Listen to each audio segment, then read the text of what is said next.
Hi ladies!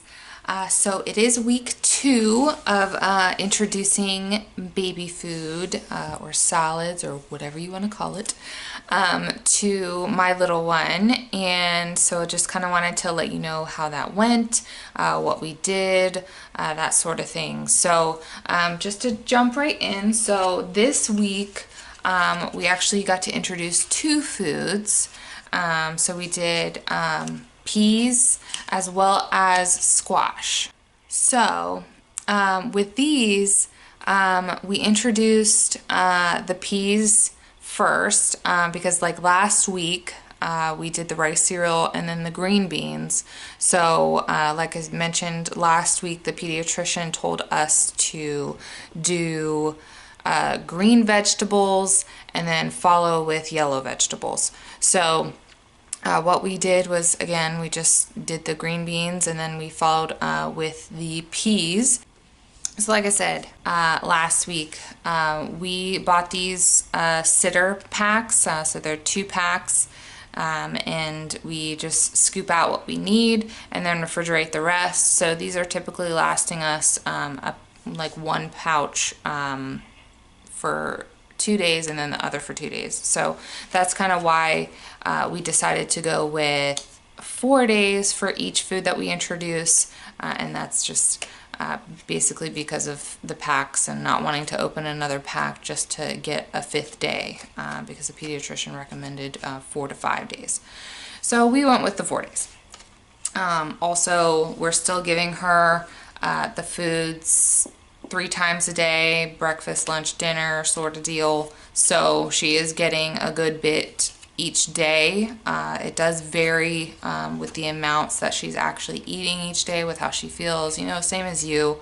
You know, you're not hungry the same as you were yesterday, and so it's the same thing for your baby. They're not going to eat exactly the same amount every single day at every single meal. So no big deal. We just refrigerate what she doesn't eat and then toss if we have anything left after that 2nd day.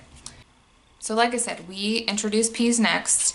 That happened to be a Sunday again, and on that day we just continued doing about a tablespoon of the peas for each meal, mixing that with some of the rice cereal and a little bit of water. The peas are a bit on the thicker side, so I did want to thin that out a little bit just so it's not freaking her out too much with a totally different texture. There wasn't a huge difference in what she thought as far as the green beans. She liked the green beans after she, you know, got the taste of it a little bit. And then after that, she was good with the green beans. So same thing with the peas. You know, at the first few bites, she was like, oh, this is a little bit different, but I think it was similar enough to the green beans that it wasn't a total shock, and she ate pretty good every single meal. As far as when I was offering her the food, last week I was doing, for the morning feeding, I was breastfeeding first and then offering the food pretty much immediately after. And then when she would wake up from each of her naps, I would offer the food and then breastfeed. But I was finding that I did that again Sunday, the same typical routine, but I was finding that offering her the food, number 1, directly after breastfeeding wasn't working anymore. She wasn't really wanting to eat. And number 2, offering it first, as soon as, like for her first, you know, meal, as soon as she wakes up, was not great, because then she was not wanting to breastfeed afterwards. She was wanting to wait a little bit. So since her nutrition is coming mainly from the breast milk at this point, food is just kind of, like I've heard, and I'm sure you've heard, the food at this point is just for fun. Her nutrition is still coming from that breast milk or that formula. So I decided to breastfeed her first on each of the meals, and then offer her some of the baby food a little bit later, not right after that either, because again, same deal, like she, you know, has just eaten, whether it be, you know, food, breast milk, whatever. If you offer her something directly after, she's not going to want to eat it. So I was offering doing the breastfeed, and then about an hour, hour and 15 minutes, I would do the food. And again, I was just doing, 1 tablespoon, some of the rice cereal, and mix it with water a little bit each time. And like I said, I think last time, or these lasted us that full 4 days each time.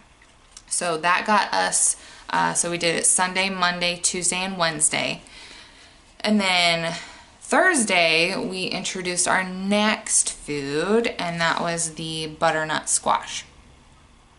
This one, she pretty much, same reaction when she, eats a new food the first time. It's a little bit like, whoa, what is this? But I think after that first feeding especially, she ate this one like a champ. So much so that we had to, on day 2, we had to buy another 2-pack because we were almost out of the second pack already. So pretty much she was eating 1 pack a day of these. So I think I was ending up doing about a tablespoon still in the morning and still at night, but I was doing about 2 tablespoons for her lunch feeding. And that's kind of what the pediatrician said to do, that, the afternoon feeding would be the most, and the morning and after, or in the evenings would be the least amount that you would be feeding her. And I just think that's the nature of how it goes, especially because the morning she's super, super hungry. Like my daughter, she sleeps through the night. So, she's super hungry in the morning. So she's going to eat a lot of breast milk to begin with, and then not be as hungry for her snack, if you will, if that's what you want to call it. So yeah, so we do 1 tablespoon of the butternut squash with a little bit of rice cereal mixed in, and just a tad bit of water. You don't need too much. I don't know if you can tell, but it's pretty watery in there. You can't really tell in that thing, but it's more watery than the peas and the green beans were. So you don't need too much water with the squash, but I did add a little bit just because adding the rice cereal is going to make it thicker. But like I said, so she ate that like a champ. We were doing great with that. And like I said, I was offering the breast milk first, doing the food about an hour to an hour and a half afterwards. It kind of just depends on, her cues. If she's getting fussy earlier than, I would say a good sweet spot is an hour and 15 minutes. But if she was getting hungry before then I would go ahead and give her some of the food. And same goes for breastfeeding the next time. If you gave her food an hour before that and she's still hungry about an hour later, go ahead and offer her the breast milk. So that's kind of how that went. What else? Let's see. Yeah, so that's pretty much it actually. That wasn't, this week was pretty easy, I would say. Like I said, she was eating like a champ with the squash especially. She seemed to like peas pretty well too. And yeah, so that's about it for as far as like the feeding part. Just some other things that I did learn along the way. So their poop is going to change.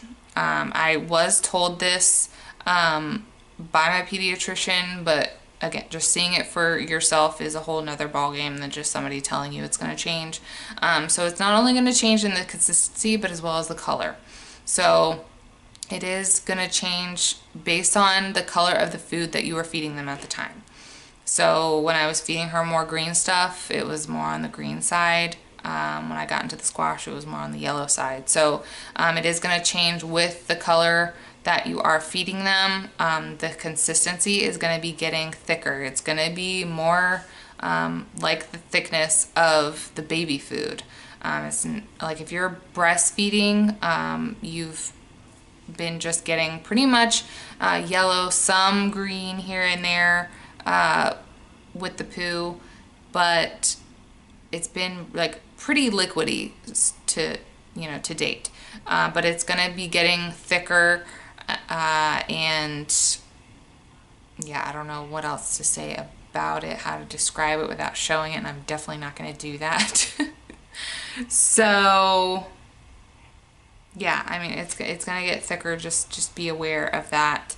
And it is going to smell more. So far, we haven't gotten anything that's like, you know, normal sized human smells, but it does have more of an odor than it did before. As far as formula feeding babies, the comparison between the two, I don't know what that smells like or what the consistency is like, so I can't really say that if it's different or not, but I would assume that it's still going to be thicker and have a different smell. I do hear that, you know, breastfeeding babies, their poos don't smell as much as formula, so I that's just what I hear, but I don't know because I've only breastfed. So what else? Yeah, and again, like I said, you know, I do think it's great. It's better to offer the breast milk or the formula first, wait 45 minutes, hour and 15, and then offer some of the baby food afterwards. That's probably going to be it for this one, you guys. We didn't really have too many issues, anything wonky that happened this week. She did stop biting the high chair, so there's that. But yeah, so nothing crazy, nothing really to report other than what I've already told you. So like, subscribe if you got something out of this video, if you learned anything. If I forgot to include something this week that I did cover last week, let me know in the comments. I'll definitely let you know how a certain thing went if you had a question about something. But yeah, subscribe for sure, because I'll be doing these every week for the next few weeks as we introduce new foods to her, and you know, any other obstacles that we come across as we introduce things to her. So also follow us on Facebook, Twitter, Instagram. It's going to be New Mama Saga for all of those. Yeah, so we'll see you guys next time, and have a good one. Again, you guys are doing great. It is a new process, but just keep at it, and they will follow suit with how you react to it. So if you're stressing out, they might feel that and stress out as well. So just relax, go with it. If they don't want to eat a ton, don't freak out. It's fine. But anywho, have a good one, you guys.